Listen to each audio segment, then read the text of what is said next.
all of you, in a way, have seen me grow up, I think, in RTMC. So there is that element of anxiety and nervousness since we're talking about emotions. I might as well tell you guys that in a way we'll talk about it maybe in a bit. And before we do our session today, like Deepika also said, Auntie Jessie Hebal will be dealing with the biblical aspects of emotions and how God cares for us. So she will do a lot more of that. And for our discussion today, before I start us off, I wanted you to think of God and what are some of the emotions that cross your mind, especially if you look at the Old Testament or the New Testament, like Bible as a whole. What are some of the emotions that you think God feels or experiences? And yeah, we'll Anger. quickly put that up. Okay. Anger. Just let me know if you can see the board. Anger. Okay, anger. Yes. Okay, please ignore the Greek on the board. That's Greek. Yeah, okay. So what are some of the emotions that God experiences we're looking at? Love. Love. Envy. Okay, so we're saying, so far I've got anger, love, envy, what else? Joy. Joy. Okay.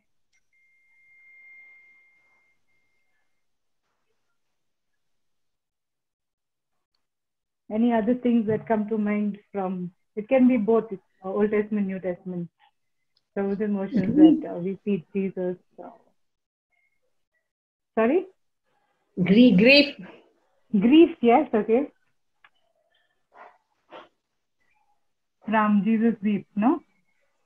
The shortest verse in the Bible, yeah. All the fruits of the Spirit. Yes. Okay, so you want to say all the fruits of the Spirit? Love, joy, peace, patience, kindness, goodness. I'm just drawing a fruit and I'm going to write Spirit on it.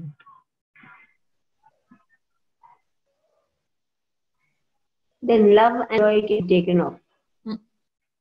It's okay. Yeah, love, joy, they'll all. Okay, so all the fruits of the Spirit. Anything else in particular that stands out? Empathy, okay.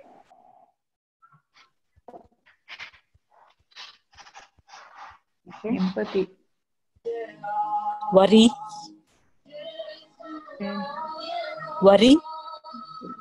Yeah, if someone who's got some music playing in the background can be muted. This is not an emotion, but constant guidance. Okay. Constantly he's there, watching over us. Okay, so constant guidance. Watching over us. Watching. Okay. Holiness. Compassionate. Holiness, would you put that down as an emotion? Not an emotion. It may not come as an emotion. Yeah. Maybe the desire to be holy. Yeah. Then God is holy, so there's no desire in that sense. Yeah, somebody mentioned compassion. Somebody mentioned compassion. Compassionate. Yeah. Merciful, compassionate.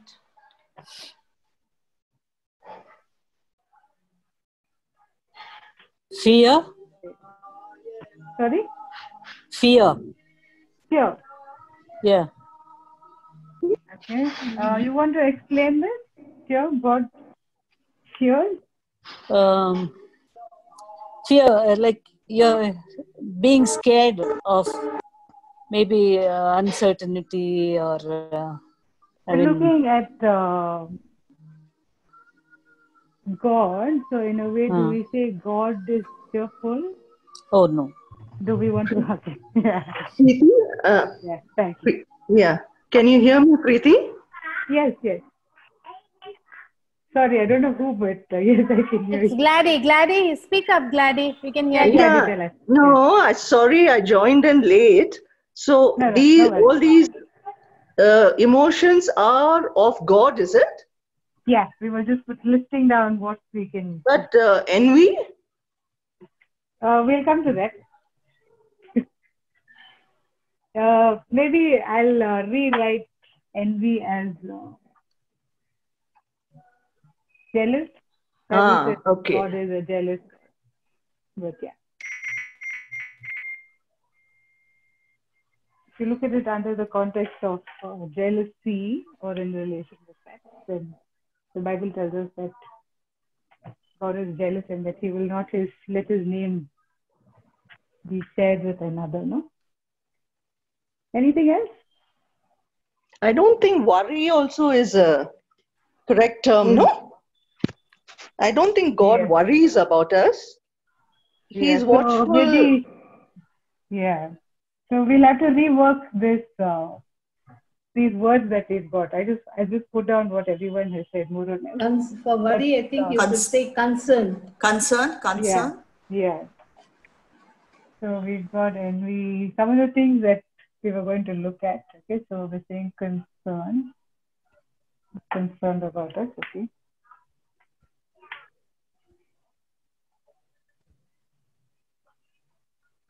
Let me quickly move us back. I'm just gonna. Is there anything else that anything comes to mind? Any other emotion in that sense?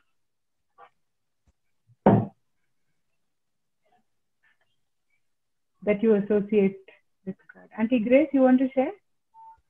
You've raised your hand, is it? So we'll quickly move into the PPT that I have for us today. And in a way, it's going to be a lot of content. So if you want to make notes, you're welcome to do that. And so we're going to be looking at emotional well-being in COVID times. And I'm going to do this in 5 sections for us today. First of all, we'll be looking at it from the biblical view of us being emotional beings. Then I'll be looking at personality types based on the Myers-Briggs categorization. Then we have something called emotional intelligence and 5 love languages, which is based on Gary Chapman and his book, and meaning or purpose of life, which is based on another psychologist or a psychotherapist in that sense. So we'll quickly do like an overview, and I must tell you in the beginning itself that if we take up each of these as separate topics, there will be more than like a week's worth of studying to do. So in a way, it's going to be a crash course in that sense of these different things that we're going to look at. So the first thing that we'll look at is us believers being modeled after God, in that when we look at, we did this just now, we looked at listing out the emotions that God feels, or adjectives or words that describe God and his emotions in the Bible. And we just put them out on the board, and we looked at a few of them. And for us to just have this understanding of how we are created at the back of our mind. So in Genesis 1, it says that God created man and woman in his image. And it says that God saw that it was good. And at the end of the day, that is something that I want us to remember about how we have been created. That's just the way we have been made, all dimensions of us included. God saw that it was good. And Psalm 139 is one of my favorite Psalms, and I'm sure it's yours as well. And it tells us again about how we are fearfully and wonderfully made. And it says, in the depths of my womb, like when you talk about your inner being, you will usually, especially the Old Testament has this idea of your kidneys and your, like, you know, when we say we feel butterflies in our stomach. So there is a sense of emotions having their seat in our inner being. So in that sense, our emotions as well have been created by God, and they are fearfully and wonderfully made. And I'd like you to maybe do this as homework, is to look at your Psalms and categorize them. Okay, so if you look at the Psalms, they're an excellent example for how we human beings have dealt with emotions or the way we feel, and how we have taken them to God, especially in the Psalms and the psalmists who have written them. So you find there's a lot of candidness or honesty in how one feels and how they express it to God, and they lament, they go to God and in a way complain or seek His direction or mercy or grace or forgiveness or any emotion that we're all dealing with. You'll find them highlighted in some psalm or the other. And for homework, I'd like you to maybe categorize your psalms into psalms of praise and psalms on lament, and actually check and see if there are actually more psalms of lament than praise. And maybe on the group, on the Daughters of the King group, you can tell us how many you find. So out of the 150 psalms, categorize them and tell us how many psalms of lament and how many psalms of praise you find.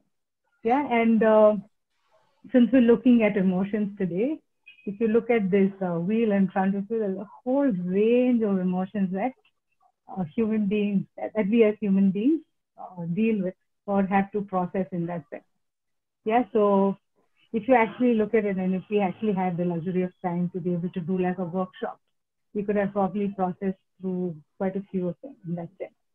So just have the understanding that we were all created as emotional beings, just as we were created in the image of God, and the God that we have in the Bible is an emotional God. He shows us how He feels about everything. And it's all listed out in the Bible for us to look at.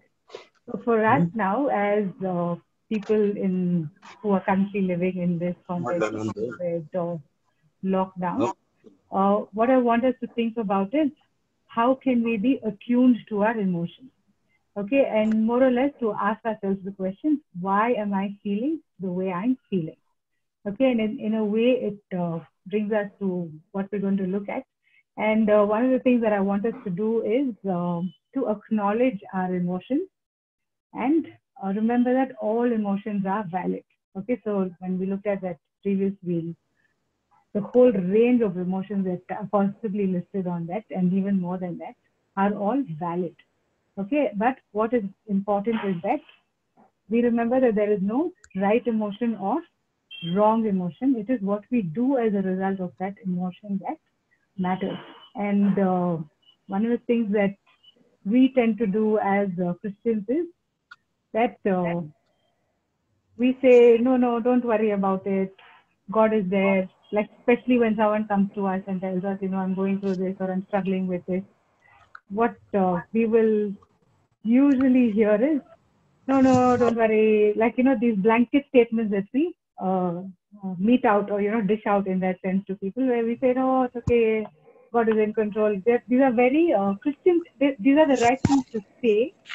But the thing is that they do not acknowledge or help a person process through what they're actually going through.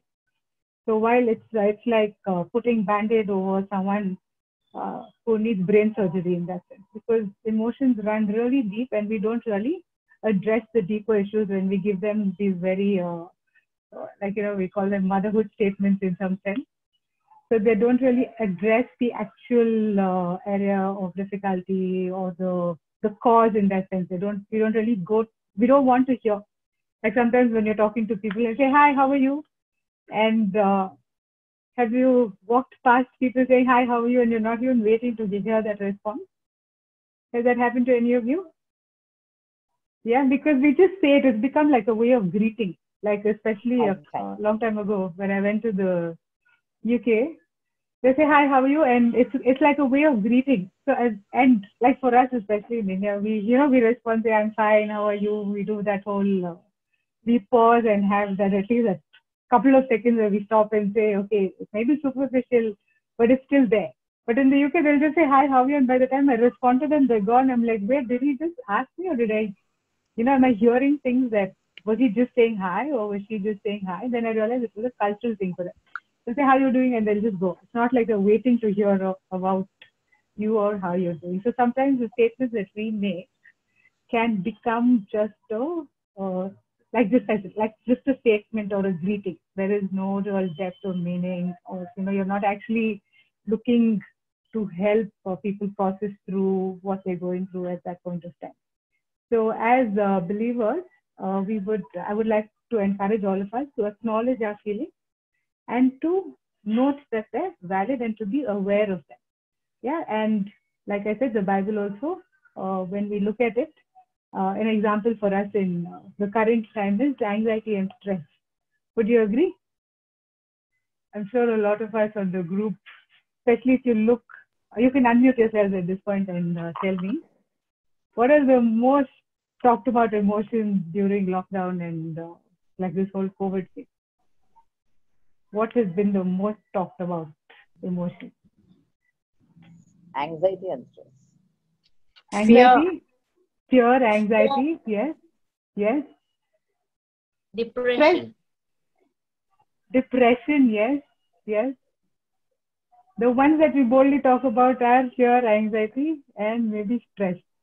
Depression, we don't want to say, no, because of the context that we live in. We say, oh, if I say depressed, they'll think I'm not stressed out.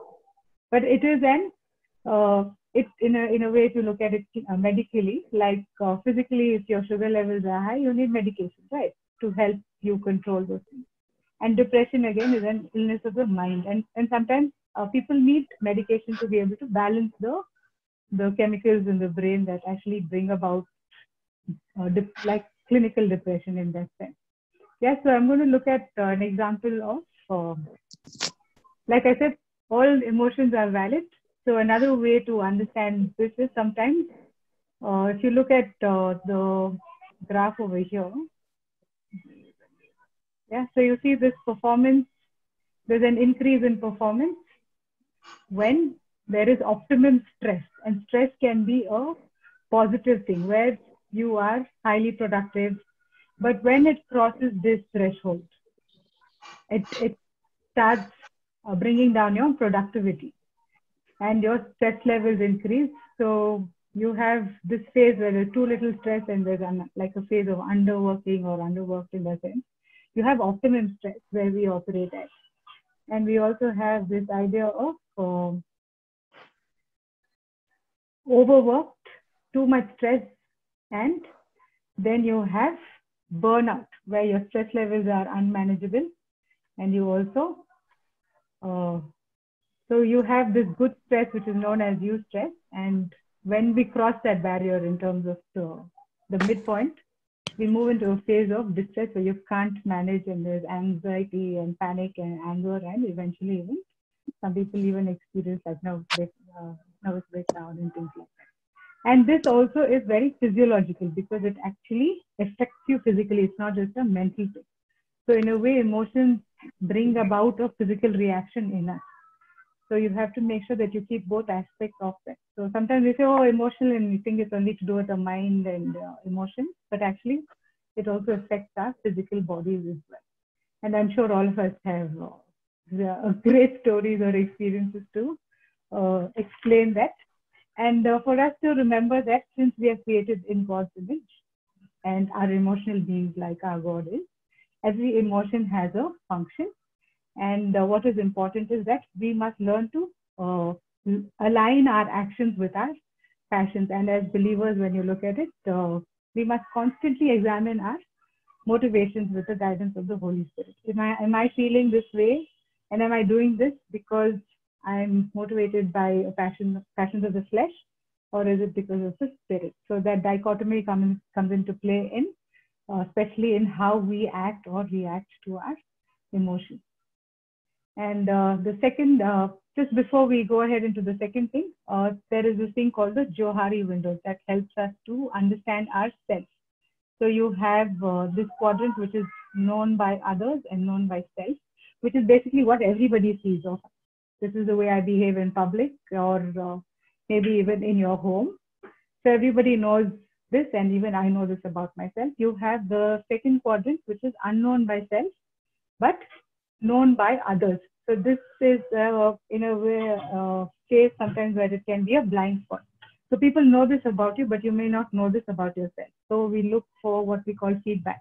So only when someone gives you feedback, and then they say, oh, say for example, I tend to look at the side of my screen and not at the camera. And then that would be feedback for me when someone says you have to look at the camera when you're doing a session. So that is something that I've learned about myself because of feedback. Yeah. And then you have known by self, but unknown by others. And this sometimes happens depending on, like you notice about yourself and it's something that you hide and you don't want others to know about you. So sometimes people struggling with habits or things like that, they want to keep it a secret, especially if you look at it in the context of homes. Children will try and keep some habits secret from their parents, but it's unknown by others, but it's known by yourself. And eventually they'll own up to it, or they'll come and confess it to their parents, and then you have what is called self-disclosure, or they get caught and then they're exposed. So you have this area. And then the last one is something that happens in specific situations. It's an unknown area. You don't know how you're going to react in that particular situation. Neither do the people around you know how you're going to react in that particular situation. So these are more like crisis situations, or like, when someone says surprise and they have some surprise going on for you, they don't know how you're going to react. I remember one time when Gauri said that they actually got a cake for one of his colleagues at work. And, in the corporate, cakes are celebrating birthdays with cakes are like a happy occasion. And one of his colleagues just started crying. And they were wondering why she started crying, because they had got her a cake for her birthday. And she was really emotional about it, because she said, my whole life, my parents have never celebrated my birthday. So in that sense, then all of them were standing around like feeling awkward, saying, oh no, what to do. But that was a situation in a way they didn't know how she was going to react. And she herself, because she was not prepared for that good surprise in that sense, reacted in that particular way. So that falls under the fourth quadrant that we have.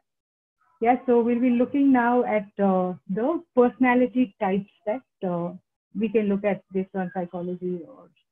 So you have extroverts and introverts, sensors, intuitives, thinkers, feelers, judges, and perceivers. Okay, so basically an easy way or a simpler way of understanding this is based on another psychologist, Carl Jung, and his personality types. So Myers-Briggs came up with like a questionnaire. You guys can go online and do this and try and identify what kind of personality you are. Basically, it helps you understand yourself better. And in a way, this also helps to identify people and their strengths, especially in professional areas, like what kind of professions they could get into and things like that.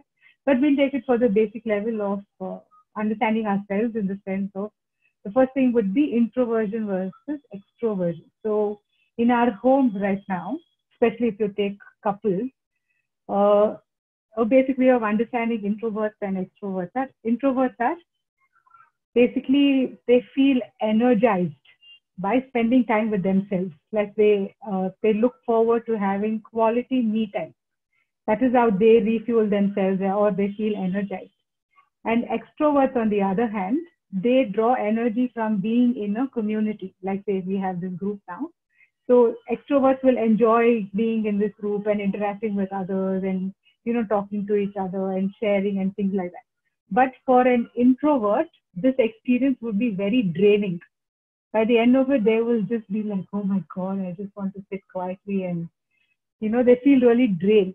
So depending on your personality type, this will also come into play in our home. So you can have one spouse who is extroverted and you can have one spouse who is introverted. And you will see how that, in a way, clashes in homes, or even between siblings. If one child is extroverted and wants to go out all the time, and one more child just wants to sit at home with a book and just read and, enjoy that type of quality time. So depending on the kind of person that you are, you will realize if you're, and all of us are basically introverted or extroverted, both. Like, we have that, but there is a stronger strain in that sense. We will have a preference. So there are times where, say, some people will think I'm very extroverted. But then I'll say, no, I'm actually quite an introvert. If you leave me by myself, I will go sit quietly. But if I have to do something, then I will get up and go ahead and do it. Or there are phases where, my introversion will come into play, or my extroversion will come into play. That again comes into your situations or the jobs that you have and things like that. So if you understand that, especially in the lockdown context, this becomes a big thing, because people who enjoy like being introverts aren't as hassled with the lockdown, because they enjoy, say, sitting at home with a book and it's a great time for them to catch up on their reading or just relaxing at home. But if it's someone who's an extrovert, who feels fueled by interacting with other people or draws their energy in community, it's an especially hard time because they feel really low on energy on the inside because they miss that interaction with others. So in your own homes or in your context, just try and categorize the people that you live with in your home and see whose personality is clashing with whom and in what context. And sometimes you have small things that become really big because of clashes in this, especially in this area. So, and the second thing is intuition versus sensing. So basically, this is how we work. Say some people work with their hands and they gather information and they work like that. And intuition people, they think more about abstract theories or patterns and impressions.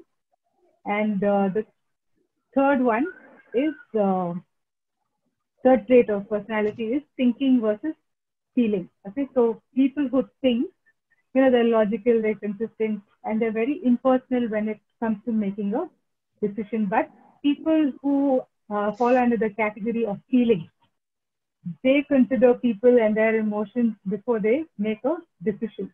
And if you look at it in your own home, sometimes you feel like the men are thinkers and the women fall under the category of feeling because we think with our emotions. If I say this person will feel very bad, or if I do this person is going to be very hurt. Or when someone does something, we feel a lot more. And then especially if you're married and you have a spouse who doesn't understand why you're so upset about a particular thing, it's because of your personality. So and you also have both ways. You have some women actually a lot of women now who are thinkers, and then you also have men who actually help you feel and process through that.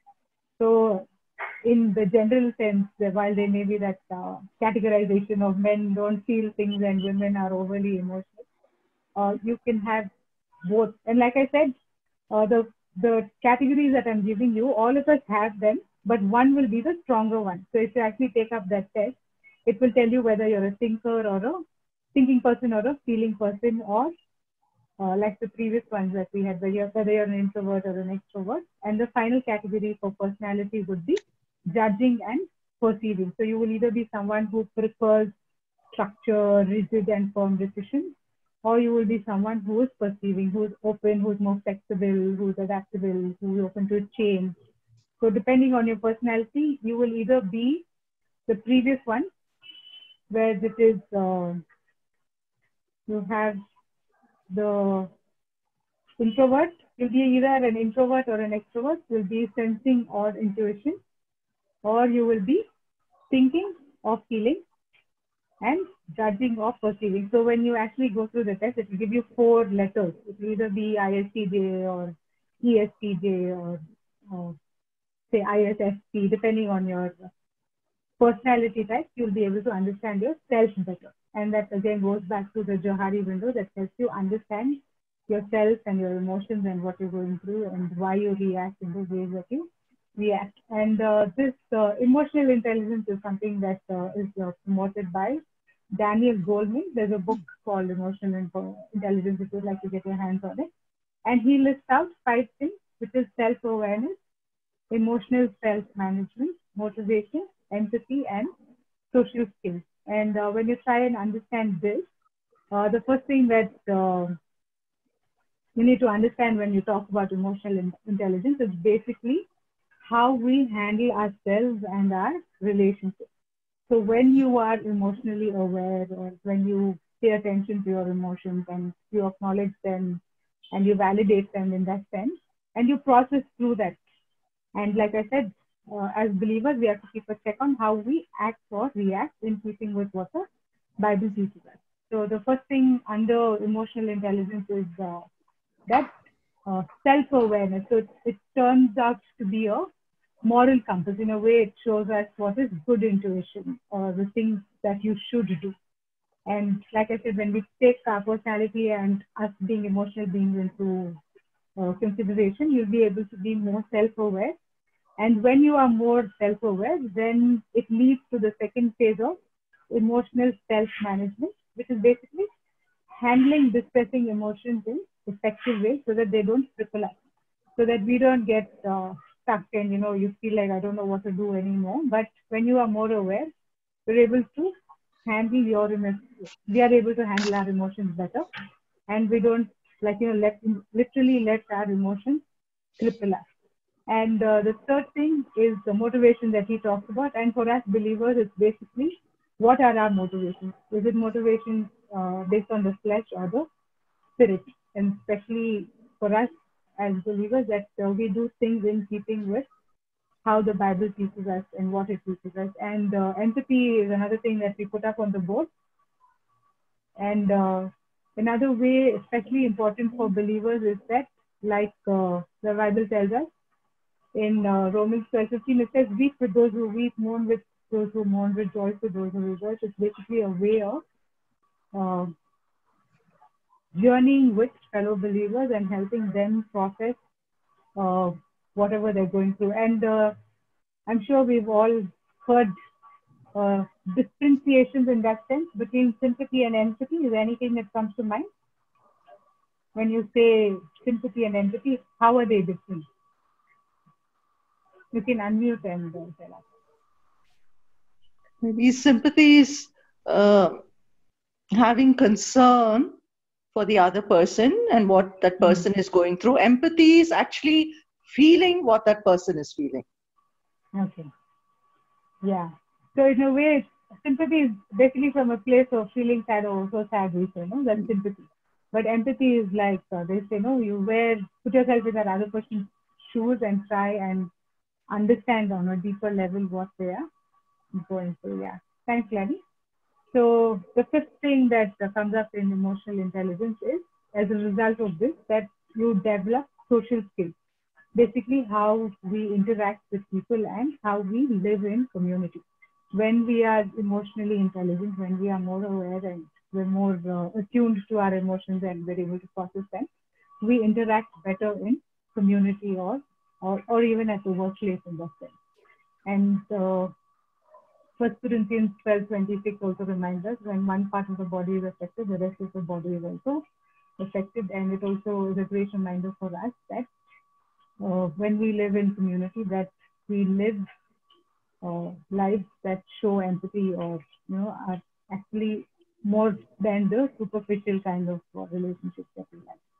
So this is again a repeat from what we did before. So basically, what I see, it helps me with self-awareness. This is your personal competence, and the result of this is that you manage yourself better.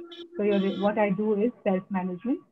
And socially, what I see brings about social awareness in the sense of empathy or empathizing with people. And what I do is that I'm able to manage my relationships better, whether it's with my spouse or my children or my family, extended family, or in the workplace. Yeah, and the fourth thing that we're going to look at is a little more detail in terms of love languages. And for us as believers, this comes into play because the 5 Love Languages, which is a book by Gary Chapman, he basically talks about how there are barriers in how we communicate. And this is because each of us understands love differently.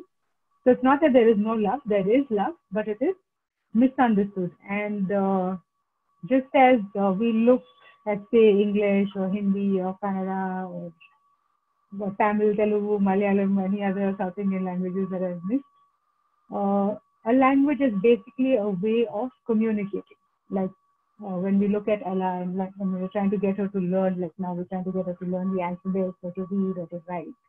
It's a way so that eventually we're hoping that she'll be able to read for herself, she'll be able to communicate better, express the way she wants, express how she's feeling.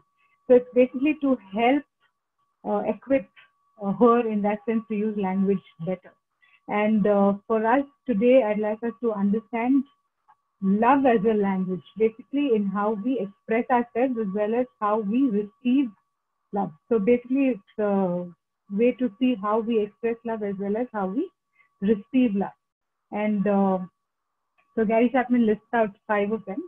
So language is how we communicate and Love language is how we show or express our love and receive love in all our relationships and friendships. And all of us communicate love with the 5 ways that are listed over here. But you will find that again, like we said, the personality types, there will be a primary or a dominant language that we use. So for us again today, it would be to think about what is your primary love language in understanding yourself better and understanding your emotions better. And this is important, especially for us believers, because understanding the 5 love languages helps us in understanding how we personally understand God's love for us or how we internalize His love for us. Yeah, so in that, it also has the other side of how do we then translate this love that we have received from God? How do we communicate this love or the good news of the gospel to others that God has placed in our lives? And we can do this, like I said, using the 5 love languages. The first one is words of affirmation, basically using positive language when you communicate with your loved ones, when you affirm someone, when you tell someone that is on a good job, basically when you encourage people. Your words have power. We can have one full session on the power of words. I'm sure each of us are fully aware of how important language and especially words are in that. And the second thing is acts of service. So, and this comes into play especially in our home.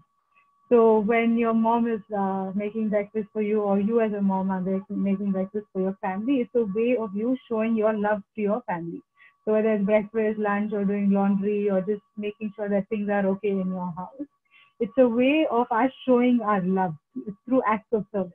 And the flip side is we feel very upset when the rest of your family doesn't pitch in. Would you agree, especially during COVID and the lockdown and no maids? Have you, I'm sure you've heard from each other or amongst your friends about your struggles, because why nobody is helping me with this? Because in a way, possibly your love language is, I'm doing this because I love them. And when they don't help me out or do similar acts of service at home, then I feel like they don't care about me. I feel like that they don't love me. And that is the root of why there's so much like you say, conflict at home sometimes over just doing the dishes or who's going to do the laundry. Because in a way, depending on your love language, it translates into being loved or showing love or receiving love in that sense. Yeah, and receiving gifts comes into play, especially for special occasions or things like that. But for people for whom receiving gifts is their primary love language, it's not the cost of the gift that matters, it's the thought or the emotion behind it. So just the fact that someone took time to think through, or go to a shop, to a mall or a shop, or to look through, that effort is what makes has more meaning for them. So it may not be about receiving expensive gifts, but it can be just like a note or a small card. That for them is very affirming. They feel like they're loved because they have received a gift from their loved one, and they will also express love in that same way.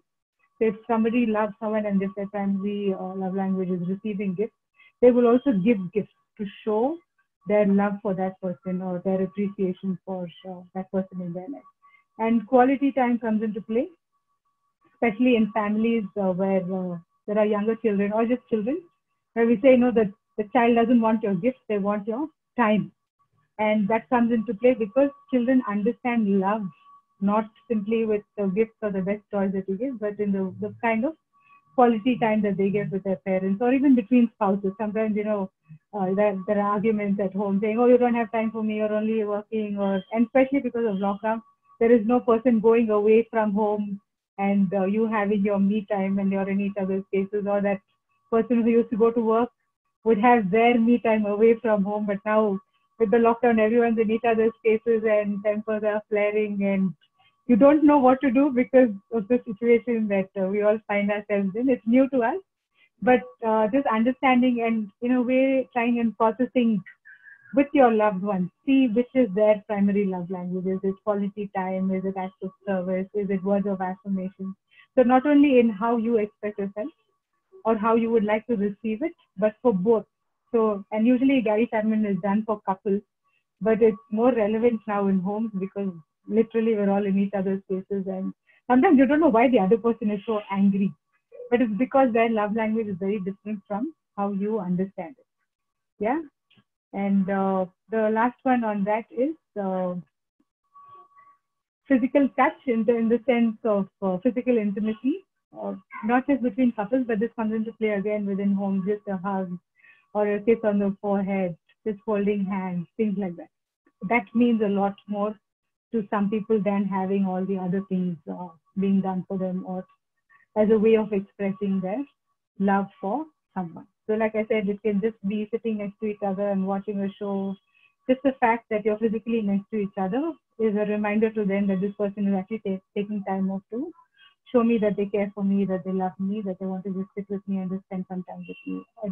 But the physical aspect of being next to each other comes into play, and this is most hit for us, especially with COVID in terms of community. Yeah, because for us, when we look at it in terms of as believers, we find that the Bible is full of words of affirmation. We spend time in prayer, reading the scriptures, listening to sermons or Bible studies, because in a way we want to be affirmed through the word and be reminded from God through them that, you know, He loves us, or that He's there for us, and He cares for us, that He will take care of us. So basically, when we do these things, we are investing in our relationship with Jesus.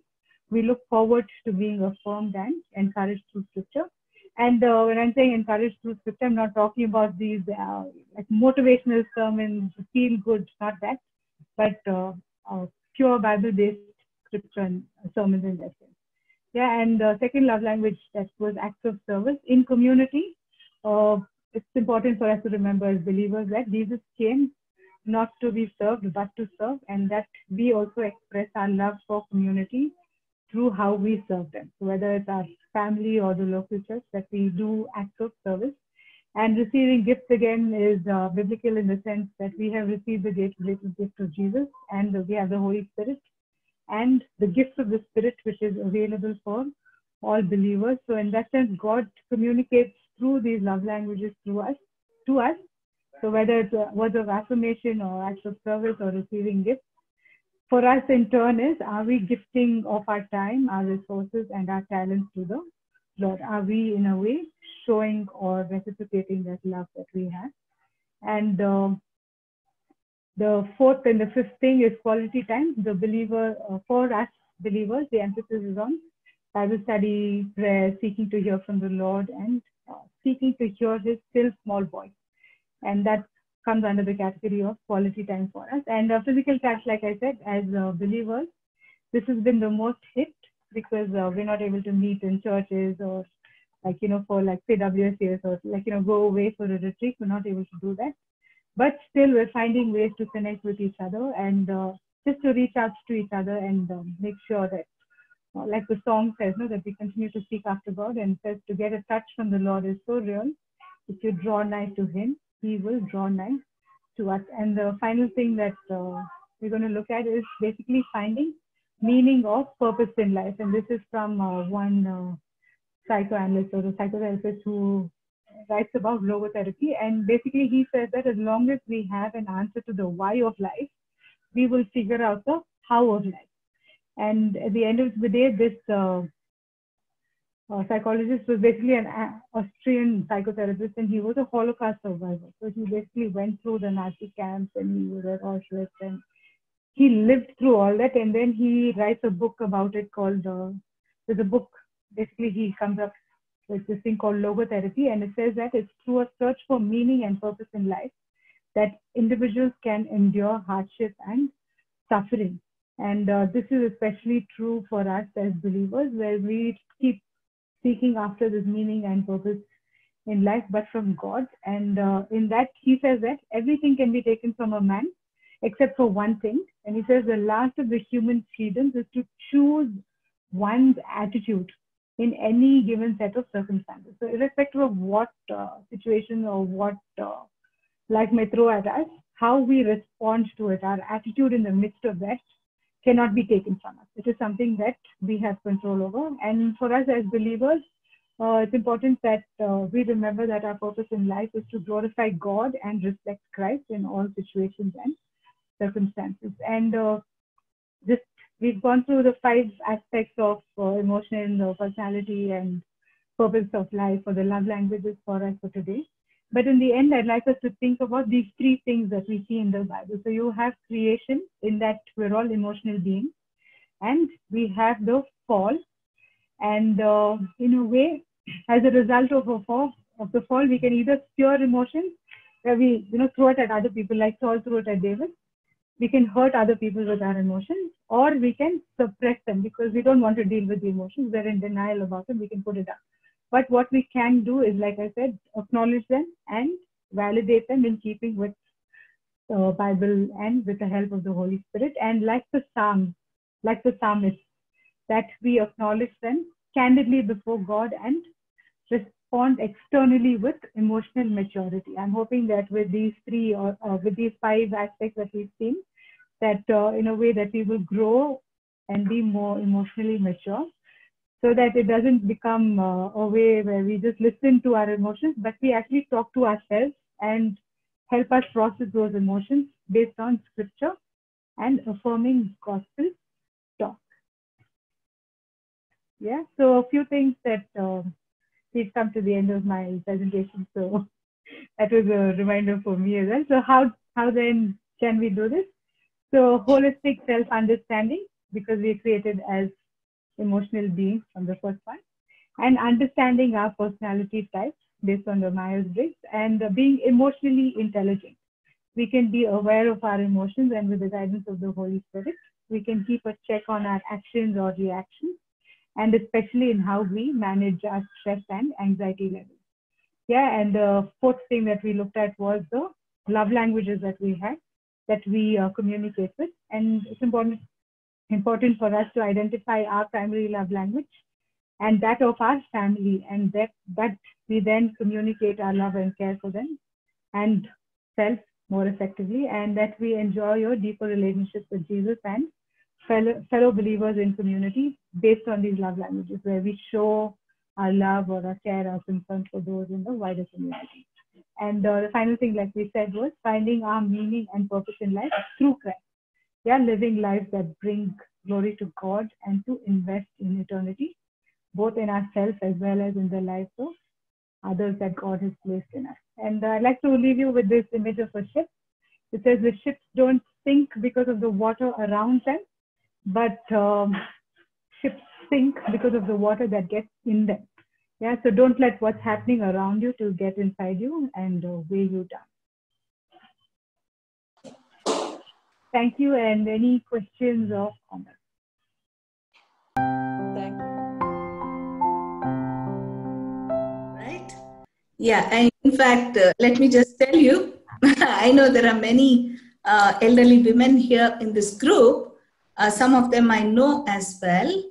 I just completed my 60 on the 27th of July. And Wonderful.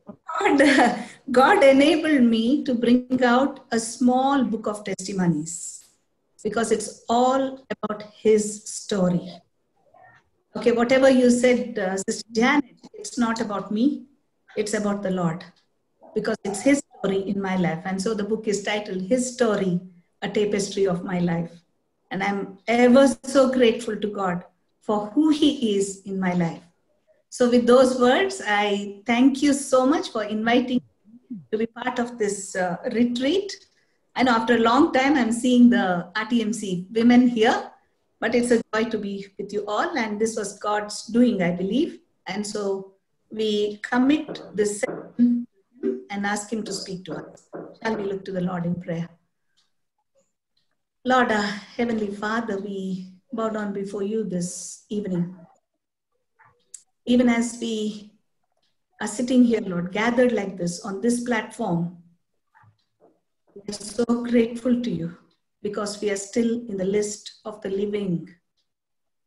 Lord, with all the pandemic and the things that are going on around us, every day is so precious. Every moment is so precious. It's your grace that we are still alive, because you have a purpose for us, for this moment and for this day.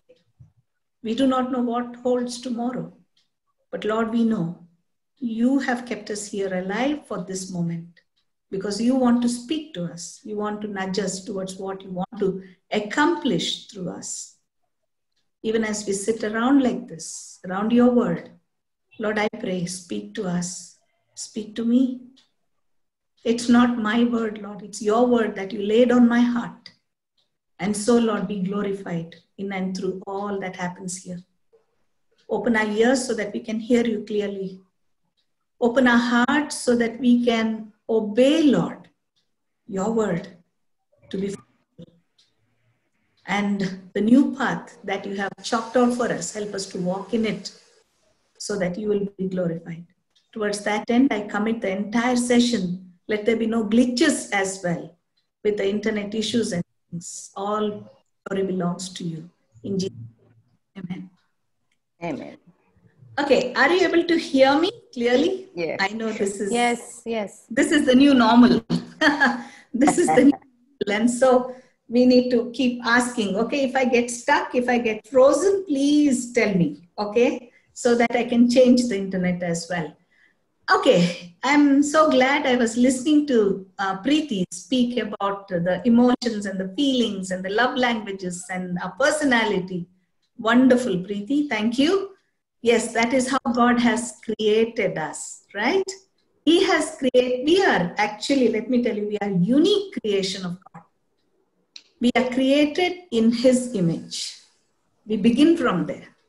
Isn't it wonderful when we think that God has created, the sovereign Lord, the creator of the whole universe, has created us in His image. That's so beautiful. And, you know, He has created us something special, not like the other creatures. We are the crown of all His creation. He created us, human beings, you know, with the body, mind, and soul. 3 aspects there. Quickly, I will tell you what body is all about. Okay, tangible. The most common information processing system in existence is the human body.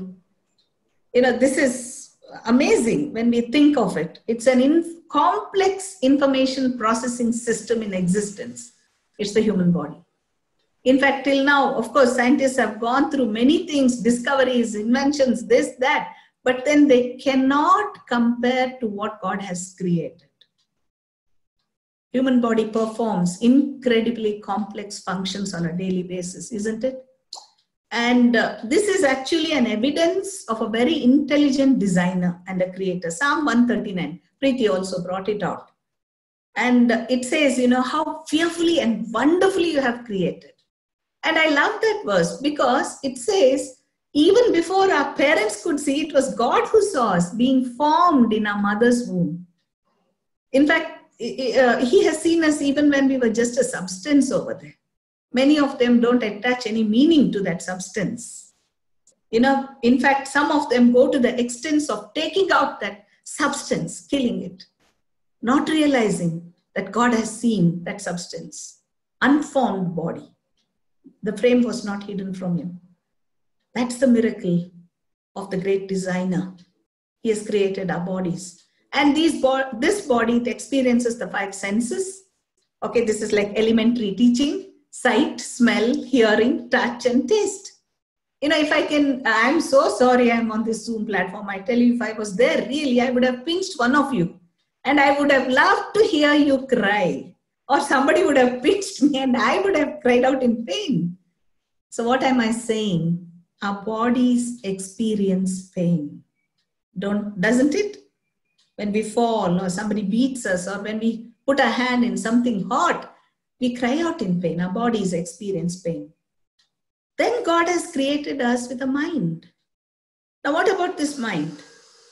If brain is the hardware, okay, belongs to the body there, I'll put it in this form. If brain is the hardware, mind is the software. I think we understand this language much better now, hardware, software. So I put it that way. If brain is the hardware, mind is the software. With mind, we think. And when I say think, we reason, we perceive, we judge, we decide, will, everything is associated with that. We feel, we not only think, we feel, we remember, all these things happen as a function of mind. But did you notice one word that I used here? Feel. You know, we feel, I'm glad Preeti brought out some of the emotions. She wrote it on the board as well there. You know, we feel sad, we feel happy, we feel angry, we feel disappointed, embarrassed, fearful. So many feelings over there. God has created us with feelings. He does feel as well. That's why He's created us in His image there, with feelings intact. Then, not only body, not only mind, He has created us with a soul. It is that part which relates to God as God's Spirit is breathed into us. Okay? That's the part that relates to God. That's where we know, you know, we have a Heavenly Father and He has breathed His Spirit in us. Now, let me tell you one profound statement. Just listen carefully. If He could give His only Son, Jesus, to die on the cross on behalf of us, to take away our sin and reconcile with Him, become alive in our soul that was dead, will He not care for our physical and emotional well-being? I'll repeat again. If He could give His only Son, Jesus, to die, for us, to take away our sin and to reconcile with Him so that we can be alive in our soul that was dead, will He not care for our physical and emotional well-being? Or does God only care for the spirit or the soul part? He does care for our bodies. He does care for our emotional well-being. Isn't it? So, does He not care for anything that affects us physically and emotionally? Yes, He does. He does.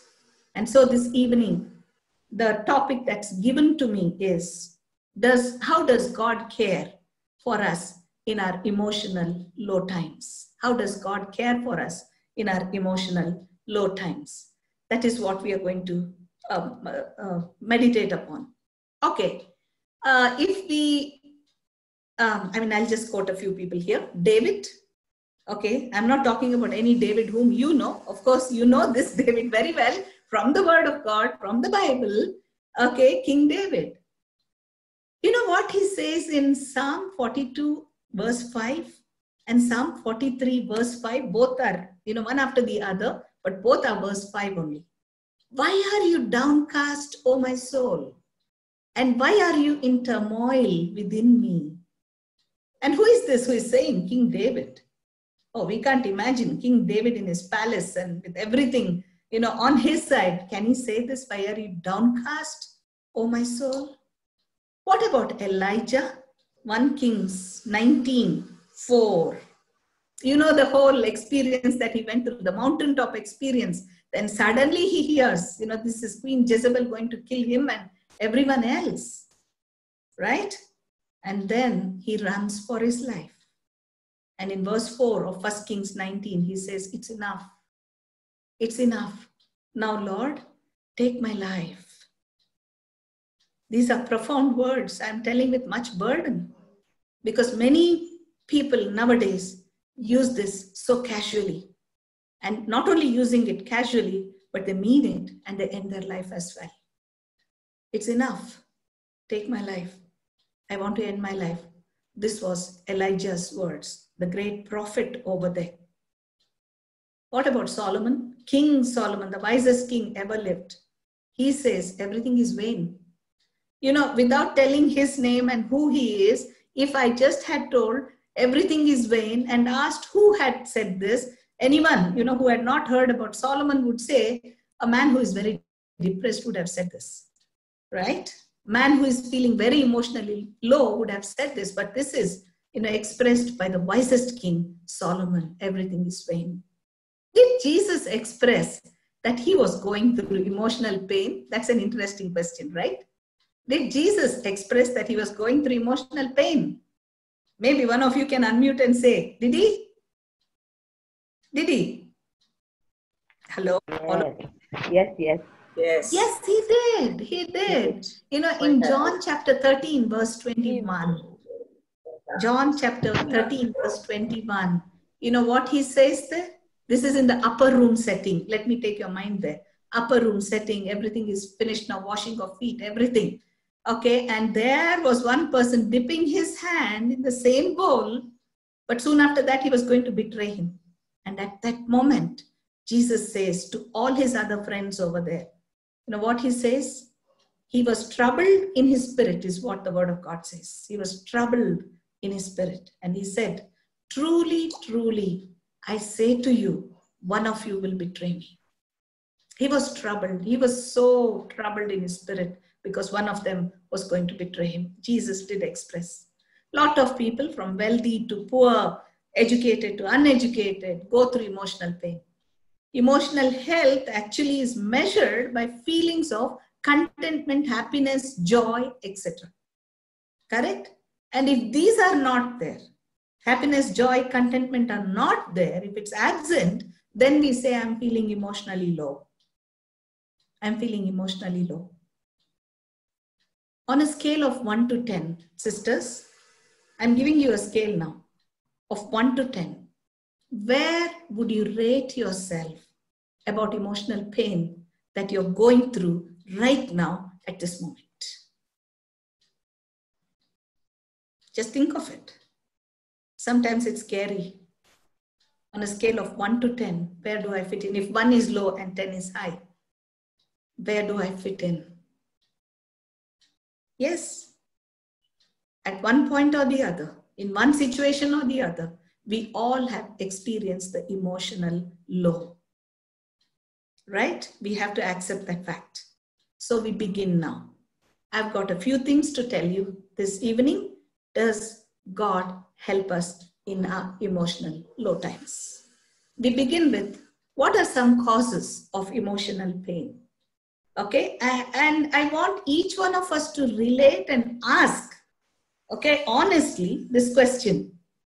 Is there any cause that has caused me emotional pain? So what are some causes of emotional pain? There are a few causes. First one is we live in a fallen world. Begins from there, in fact. We live in a fallen world. Where did it start? Started in the Garden of Eden. Sin. We know the whole story. I don't want to go into all that. Okay, the curse came and it is associated with pain. Death was not there. Death came. Right?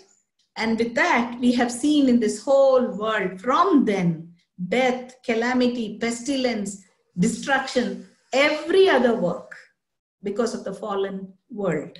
And it will continue till Jesus comes back again and he redeems the whole world. Amen to that. But we have to live in this fallen world. So fallen world has a lot of pain and we are part of that pain. Okay, we cannot avoid it. We cannot avoid it. For example, in John chapter 11, we see two sisters crying out in pain because their only brother Lazarus had died. Remember how they attacked Jesus in their pain? Yeah, so that is how it is. What about Job? He lost it all. Lost it all. Job chapter 1 and 2. We know all that he possessed, all that he prided in, especially his children. You know, he lost it all. Just think, with all this pandemic, when we hear the news that somebody died and we are in pain and all that. But think of it, Job digging 10 graves in one day for his children. How painful it should be. Yesterday we heard about the plane crash there. And we were feeling sad that there was a baby in that, which died. We don't even know who the baby is, but we were literally in pain. How about Job digging 10 graves for his 10 children? I lost my sister in May. She was my eldest sister. She was like my mother. Okay? And she died of cancer, part of the fallen world, right? Sickness.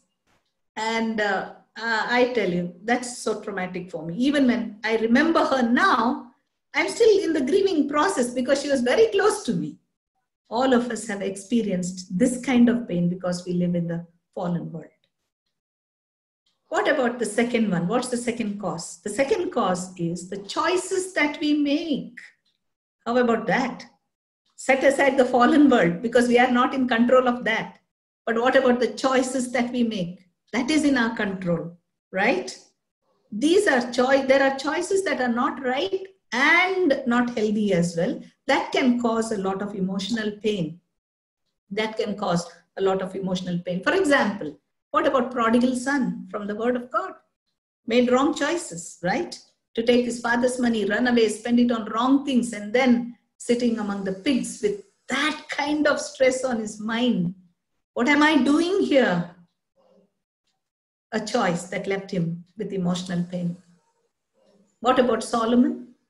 In fact, if you read Ecclesiastes chapter 1, verse 16 and 2 as well, he says, willfully I made some choices. And he lists the whole choice. And at the end of that, he says, everything is vain. There were some good choices, there were some bad choices as well. So the choices that we make can leave us in emotional pain. What about David?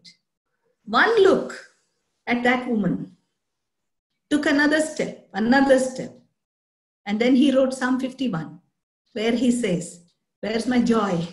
I have lost the joy of salvation. Imagine the emotional pain that David was going through, right? So the choices that we make are also causes for emotional pain. What about the third one now? Emotional pain caused by others. Okay, fallen world is on one side, my choices are on one side, and here there are others causing me emotional pain through betrayal, through hurts. Again, remember the scale 1 to 10. I don't know where you'll put this now, right? All of us have gone through that kind of an emotional pain. No wonder in Psalm 55, David is talking about his own son, Absalom. And he says, my heart is so troubled. I just want to fly away from here to a distant place. It was all because of his own son who had betrayed him. And just now we read about Jesus betrayed by one person and he said, my spirit is troubled. Job had lost everything and there come the 3 righteous friends, so-called righteous, okay, in inverted commas there. And then they were silent. That was very good. When they started to speak, they spoke very bad. In fact, that hurt Job more than what he was going through. What about Joseph in the Old Testament, betrayed by his own brothers? Right? It's all emotional pain. Okay, then the last one. So 4 we are seeing. 1, fallen world. 2nd, the choices we make. 3rd, from others. 4th one is, it is also caused for a reason which we don't understand, but God knows. God's test and discipline, we are unaware of. He decides to discipline us, to build us, and He takes us through some fiery trials where we are going through an emotional pain there. Again, Job is a good example. He didn't know, Job, why all these things were happening. It was happening in the heavenly realm, but he went through the emotional pain. So these are the 4 causes for emotional pain. So after knowing the causes, we'll go to the second question. What are some feelings that we go through when we experience any of these causes in our life? What are some of the feelings? Fear. You named it, in fact, Preeti wrote it on the board there. Fear, anxiety, anger, disappointment, depression, questions, doubt, unexplainable pain. And we still know God is near us, okay? Believe me, we know God is near us and we know He will come through for us, but the why questions will haunt us.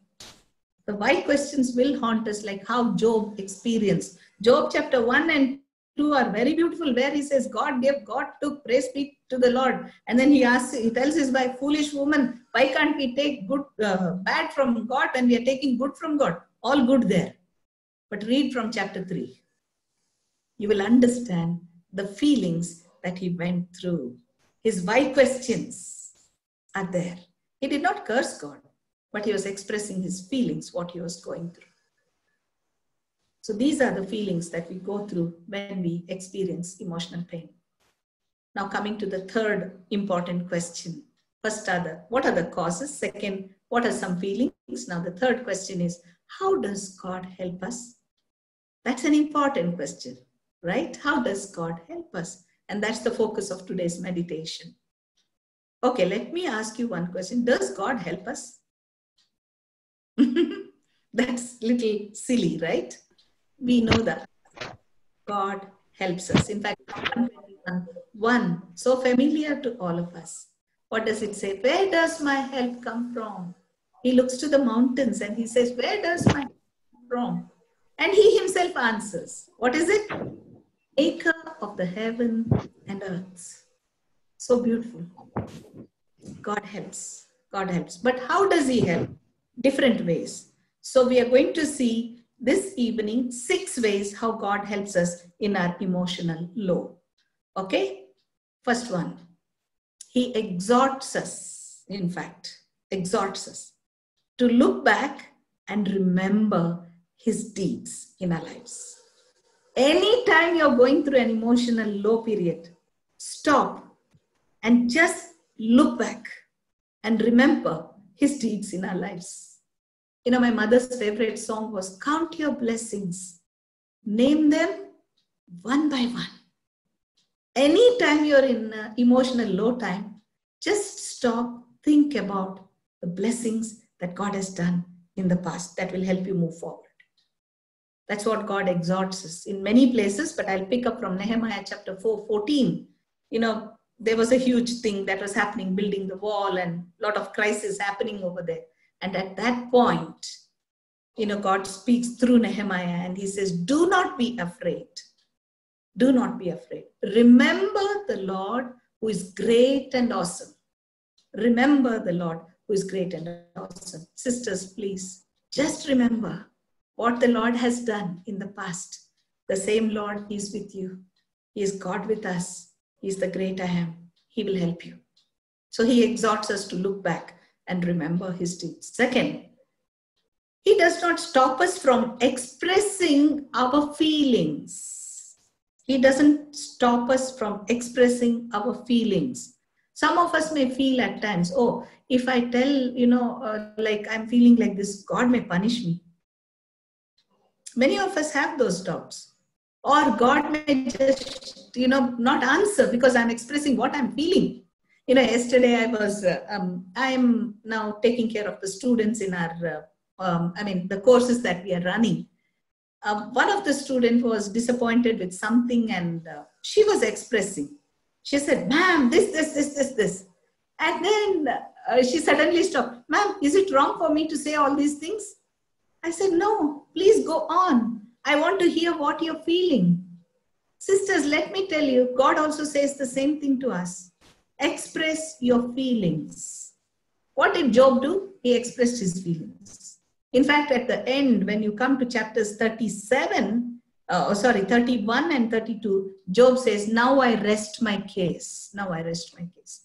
He has explained everything. He has expressed everything. God encourages us to express our feelings. There's nothing wrong in it. There's nothing wrong in it. In fact, if I can recall about Martha and Mary, okay, Jesus delayed, 4 days late, right? He comes there. And then Martha jumps on him. She says, where were you? Where were you? Like, you know, I mean, I'm paraphrasing, okay? I just put myself in her shoes there. Closest friend, okay? We had opened our home for you. You came here, you ate here, you slept here. We were such close friends here. And we sent word to you that your closest friend is sick and you didn't come. Was Jesus hurt by what Martha said? Did he run away? In fact, Mary also expresses the same thing. Where were you? You know what Jesus did? He wept. He understands our feelings. He understands our feelings, God. So express your feelings. But don't keep only expressing your feelings, okay? We need to move forward because God shows a way forward as well. But not only he exhorts us to look back, he exhorts or encourages us to express our feelings. Then third, he literally sends his angels and help at the right time. Believe me, he literally sends his angels and help at the right time. Psalmist says he's a very present help in time of need. When you're in your emotional need, he will give a breakthrough over there. He will give a breakthrough over there. Remember Elijah running away? I'll again recall the same incident. Elijah was running away. He said, it's enough. Take my life. Right? And then he just sleeps under that juniper tree. And then God sent ravens to bring him food. God can send anyone at the right moment to help you. Have you not experienced, tell me, a right word at the right time when you're going through an emotional low, a knock on the door? I have heard these testimonies as well. About to hang himself, a pastor, now he's a pastor. As a young man, he was about to hang himself. There was a knock on the door, and there was a little boy with a tract which said, Jesus loves you. More than enough for that young man to stop his hanging and to accept Jesus in his life. Come out of that emotional pain, move on in life to become a man of God. Have you not experienced those moments of breakthrough when God sends a right time, at the right time, a right person or right help? Whatever you need, he has done that.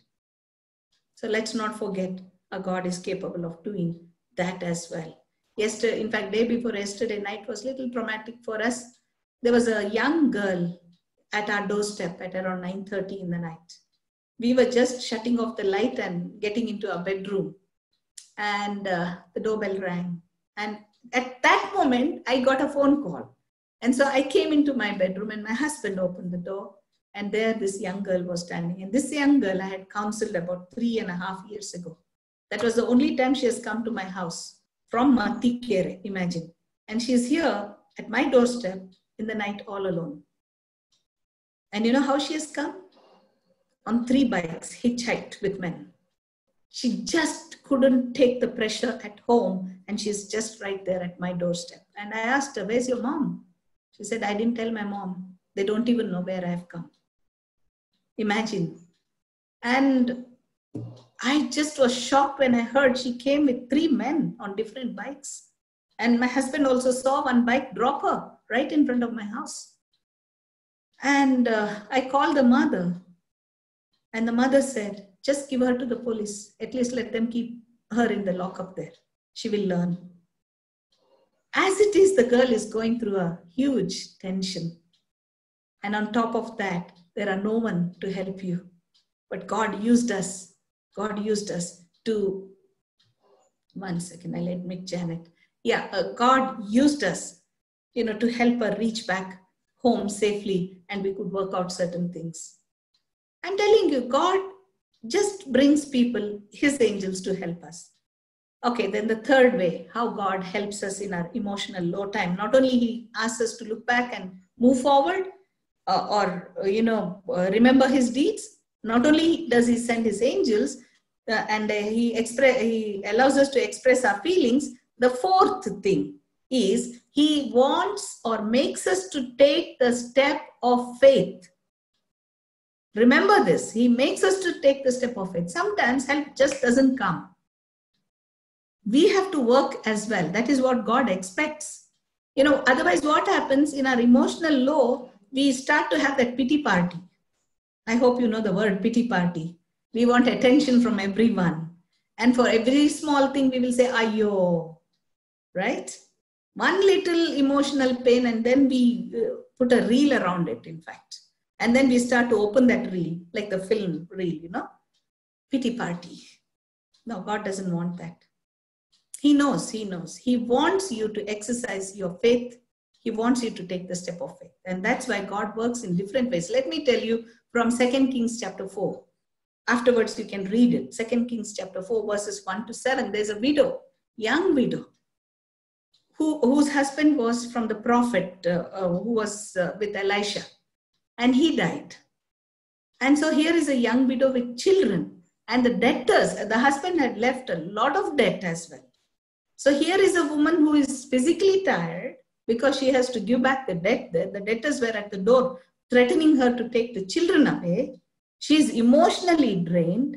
Spiritually, she has questions. Here is a husband who was man of God. And why did he leave me like this? Where is God? God says he's a God of widows and destitutes and fatherless children. Those questions she was grappling with. And she comes to Elisha. Elisha, who has done miracles and miracles and miracles, asked this woman, it's very, very beautiful. He asked this woman, what do you have in your home? All of a sudden, there's a shift. Here is a lady coming to pour out her emotional pain, and Elisha is asking her, what's in your home? And she says, there's little oil in a jar. And you know what Elisha says? He's a man of God. He hears from God and he's speaking to her. So God is speaking through Elisha to that woman. What is he saying? He says, woman, go borrow the vessels from your neighbors. Get inside your house, close the door, and then pour this oil into all the jars. Have you thought about it? To borrow jars from neighbors is not easy for a widow who is already in debt. The neighbors know her. Would they give her their vessels? But she had to humble them, ask for vessels. Facing the negative world is what God was trying to teach that woman. Just don't think about your emotional pain more. You even have to go to a next level. Humble yourself. Face the negative world that can curse you, that can blame you, that can, tell many things about you when you are in an emotional low. No problem. Face it. And then when you get into your house, shut the door. There's a boundary line. You don't have to allow everyone to trample upon you. I'm sure those neighbors who gave the vessels would follow her to see what she will do with the vessels. They may stand at the window, the door, to see what she's doing. So shut everything. Shut the negative world as well. God was teaching that woman. Face the negative world. Shut the negative world. And then the beautiful thing is you and your children experience what God is going to do in your life yourself. Taking that small little jar of oil, trying to pour in that big vessel, she may think, am I foolish here? What am I doing here? The children will say, Mom, have you gone crazy? This little oil in this big jar? Those kind of doubts can also put a stop to hanging on to God's miracle when we are facing emotional low. But the woman didn't stop there. She started to pour and pour and pour. The oil filled. She took another jar, another jar. So that is what I'm trying to say, sisters. When we are facing a huge emotional crisis, God sometimes doesn't just answer. He wants us to wait for some more time. To face the negative world, He builds us, builds our character, and to depend upon Him fully. The fifth one, He encourages us to hang on to His promises. And He speaks through His word. So let us keep our ears open. Let us be so sensitive to listen to Him speak. And He's a promise-keeping God. And His words are truly, truly encouraging. It challenges us to the core and it brings out the beautiful things that God has in store for us. Let me tell you my own testimony. My son, we have one daughter, one son, both are married. Our son lives in Germany and he was doing his studies. He went there to do his master's studies after he took a break from his work. And as part of the study, end of the study, he had to do a master thesis. And that thesis was like too much a project. He was working for a company there, and in the company he had to do a project. His guide was somewhere, his supervisor was somewhere, he was somewhere, hours away from each other. And it's a place where, you don't find believers easily. He was attached to a church and one good believer was there. He used to pray with him, and German language as well. He used to pray with him. But this whole process, brought him so low. We didn't know initially. Later we came to know. And it was so bad at that point that he was going through panic attacks. He was not seeing results in his project. He was away from all these people. And the only person who used to pray with him, he had to wait for him, take an appointment, go and pray with him. And he used to call us, but he thought because of my panic attacks, my parents may be concerned about me. So he didn't want to burden us as well. But we were wondering what's happening. And then at one point he shared, no, Ma, I'm feeling these panic attacks. And when your son, who is far away, tells you that he feels panic attacks and everything is closing in and everything is dark, how would you feel as a mother? I'm telling you, I've gone through. But those were the moments I just looked to the Lord and I said, Lord, you who have been faithful to us, you are faithful, you will help us. I don't know how, but you're going to help us. And he took a small break and he came down here just for a week so that he could be with us and be prayed for and be encouraged. The last day he was just leaving back to Germany. That morning he comes from his room. I was in the kitchen. He stood near the dining table and he's just frozen. I asked him, what's happening to you? He said, I'm getting my panic attacks. And that night he's going back to Germany. When I saw him so frozen and telling me that he's having panic attacks, it crashed for me. I just left everything, came to my bedroom, closed the door, started crying. These are the sincere feelings I'm sharing with you. I started crying. I said, Lord, he's going back and he still is grappling with this. What am I going to do? You have to help me. You know what God did at that moment? He sent a rhema in my heart. You know what's rhema? God's word. It came alive. And you know what was that word? You as earthly parents can give good gifts to your children. But I as a heavenly Father give you the gift of the Holy Spirit. Out of the blue, those words came into me. Those words will be in us. God brings it out at the right moment to help us, encourage us in our low moments. So he brought out that word. I stopped. I said, as earthly mother, I want to help my son, do something for him, but I'm not able to. But Lord, here you have promised the gift of the Holy Spirit. That means your Holy Spirit's presence will be with my son when he goes back. I claimed that promise. I prayed before my son could come inside the room and he laid his head on my lap. And I shared with him, this is what God has promised, son. Hang on to the word of God, the promise of God. The Holy Spirit of God will be with you. Go back in courage. And no more fear in me from then on. He went on. He went off that night. And let me tell you, a big breakthrough happened. No more anxiety attacks. It was a miracle moment for my son. No more anxiety attacks. He could finish his project with an A+. In fact, his suggestion was bought by the company also. God honored him. When we are in our emotional low, all that helps us is his promise, his presence, and his presence of the Holy Spirit. So don't go. Don't let yourself from hanging on to his promises. He's a promise-keeping God. Last one. Quickly I'll say, and I'll finish in another few minutes. The last way how God helps us in our emotional low time is he wants us to rest our bodies as well. Many times we are overworked, right? Ask me today, right from morning, from one Zoom to another Zoom, I'm Zooming only. Honestly, that's why I sent Sister Deepa, please, can I join after a few minutes? I had to freshen up.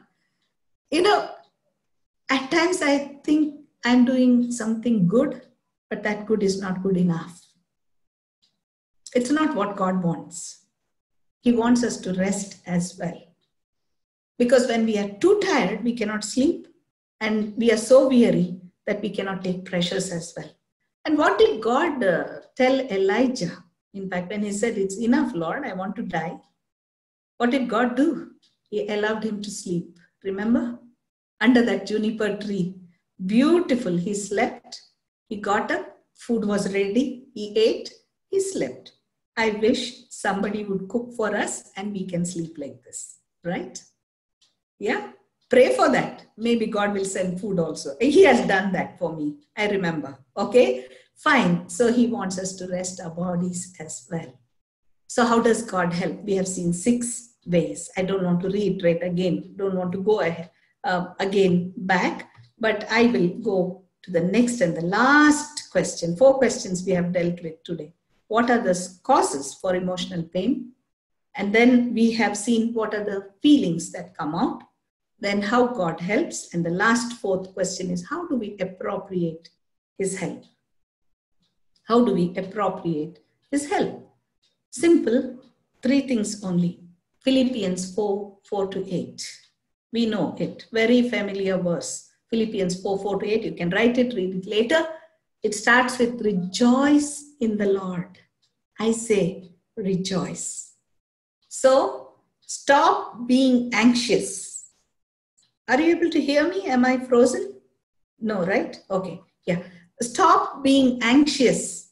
Instead, rejoice in the Lord. Rejoice in the Lord. So we need to literally, know that here is a Lord who is almighty, sovereign, knows the end from the beginning. So let us learn to rejoice in him, come what may. Stop being anxious. That's what it says. Do not be anxious. In fact, it continues. That says, the Lord is near to you. Do not be anxious. That is how it is. The Lord is near. Rejoice in the Lord. And then it says, the Lord is near to you. Do not be anxious. So let's not be anxious. Then the second thing, the right praying is given there. When we are in emotional low, let us pray the right prayers. And what's the right prayers? It is again in Philippians 4:6, with thanksgiving, prayer, and supplication. You read that, with thanksgiving, prayer, and supplication. Make your requests known is what is given. So thank God for the low moment as well. And then pray, Lord, you are in it. We know you're sovereign. Then supplication comes. Supplication is making a plea. Lord, as a mother, as a woman, this is what I'm going through. Please help me. That is supplication. Do that. Right praying. 2 Chronicles 20, read it later. There's a king, Jehoshaphat, facing a huge crisis. Only 3 things he prays in his prayer. 1, are you not God? Did you not do in the past? Will you not do it again? Beautiful prayer. Are you not God? He's remembering who God is. And he's remembering what he has done in the past. Did you not do it in the past? Then he's just asking God, will you not do it again? This is right praying. So let us pray the right prayer. And lastly, Philippians 4:8. Not only to stop being anxious, not only to pray the right prayers, but to think correctly, or right thinking is what we need to appropriate, or we have to put it into practice. Right thinking, Philippians 4:8. It gives a whole list. Whatever is noble, whatever is beautiful, whatever is pure, think about these things. Think. The word says think. So that's a choice there. There will be say a crow flying on my head. No problem. It can fly because there is space and bird is meant to fly. Let it fly. But if the same crow says, I want to lay eggs on your head, will I allow it? It's a choice I make not to allow it. Right thinking is a choice that I make with God's help, of course, with God's help, to think positive, not to give room for the negative things or the lies that Satan is whispering. See, the negative things come from the lies that Satan whispers in our ears. So let's be careful. Replace those lies with the truth of God's word. That is right thinking. It's a choice that we make to surrender our struggles to God. Okay? That's a choice we make. Lord, I'm not going to worry about. I know that it's a huge concern, but Lord, I'm not going to be so bogged down by that. I'm going to lay it at your feet. That's what Jesus did. He was going through his own emotional pain. In Gethsemane, he says, what does he say? However, Lord, it's your will, right? He surrendered it to his Father. So do the same. Surrender to our struggles to the Lord. Then, as we have seen, one of the causes, there are others who may have hurt you. So make a choice to forgive those people. That will help you come out of your emotional pain. Make a choice to forgive those who have hurt you. In fact, when we forgive, forgiveness sets a person free, and that person is you only, because you're going through a lot of emotional pain. When you choose to forgive, because forgiveness is a model that God has given us. Colossians 3:13 says, even if you have a reason not to forgive, please forgive, because God has forgiven you in Christ Jesus. So let us learn to forgive the hurts, people who have hurt us, so that we will be free from the emotional hurt. And lastly, look forward to the new thing. Look forward to the new thing. Isaiah chapter 43, verse 18, it says, don't dwell on the past. Okay, don't dwell on the past. Don't reminisce there. And he says, forget the former things. And then he says, I'm making a new thing. Don't you perceive it? He says. And then he goes on to say, streams away in the desert, streams in the wasteland. Way in the desert, streams in the wasteland. So look forward to what God is making before you, instead of again and again rehearsing and dwelling on what's happening to you. And after doing all this, rejoicing in the Lord, right praying and right thinking, God promises us something very beautiful. It doesn't say that your problems are all gone, but one thing is for sure He gives. He gives the peace that passes all understanding in a heart and mind. See, I end with that. It's beautiful, isn't it? He gives us the peace that passes all understanding in a heart and mind. This is where we are having our emotional pain. And when peace settles in our mind, the pain is gone. And which kind of peace? Not like the world offers. No, that's here now, gone then. But the peace that passes all understanding comes from God. And that we can appropriate only when we rejoice, when we rightly pray, when we rightly think. So may God help us in those low moments, knowing fully well we have a God who will never leave us nor forsake us. So thank you so much. Shall we look to the Lord in prayer, and I close. Father God, we come before you this evening again, laying our burdens at your feet. You let your Son go through the emotional pain so that He could model us what we can do when we go through our emotional pain. You have promised freedom, and freedom comes only from you.